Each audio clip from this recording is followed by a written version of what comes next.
All right, so with the wall hamstring work, we're in 90-90 with the legs. Feet are parallel to one another and perpendicular with the floor. Our first movement is just to lift the hips up by way of tractioning the feet down the wall. A couple inches to 3 inches here, nothing crazy. Just holding here for some deep breathing. Get the hamstrings nice and fired. Feel that friction under the feet. Hold here, breathe low here. Watch my belly here. Big filling of the kidneys, sides of the abdomen, belt buckle area. And then we can do some lift and lowering. Again, initiated from the hamstrings as best that we can.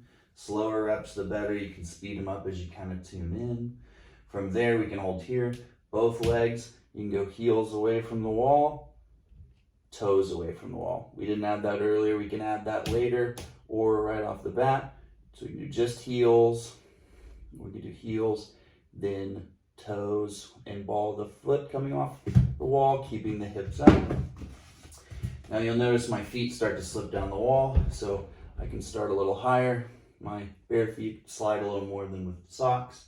So I'll go here, toes off, heels off, toes off, heels off. And then obviously the next stage is single leg without drooping the hip or wrenching it up to the ceiling, so both hips stay level in space. And then I go and I could do the same thing. Toes, heels. I can do a planted foot hold. I can do a toe up hold. I can do a heel up hold. Any sort of stuff there is fine. Then I'll switch, do the other side. So we notice when your right leg comes up that it sags a little bit. So we want to pull the left hip down, lift the right hip up, so that if I was watching from behind, both hips would be even in space. So watch out for that as well. The last but not least, we put the foam roller right above the knee on the upper inner thigh or lower inner thigh. And we start to roll as if we were in a narrow hallway. So I'm not going left or right. I'm staying in the narrow hallway. You could even use your hands as a guide.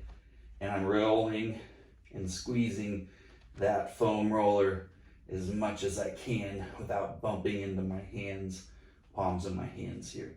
Slower the better, rotating the hips, keeping them elevated off the ground. You could also do that with just the heels, or very hard to do with the toes off, but you could try it. So just make sure your feet don't turn out or in, they stay parallel. Play with the progressions, and the other one is to do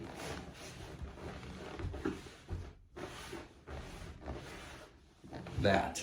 So I call that the QL walk, or the quadratus lumborum walk. We could also call it the foam roller adduction crawl, or L-sit, sprawl crawl. Lots of things you could call, lots of movements. There's so many. I don't know if I'll ever get more concise with it. Anyway, try all those, see which ones feel better on your hips, hamstrings, low back, and make sure you're always breathing with these. Explore, there's no right or wrong, and see how things pan out.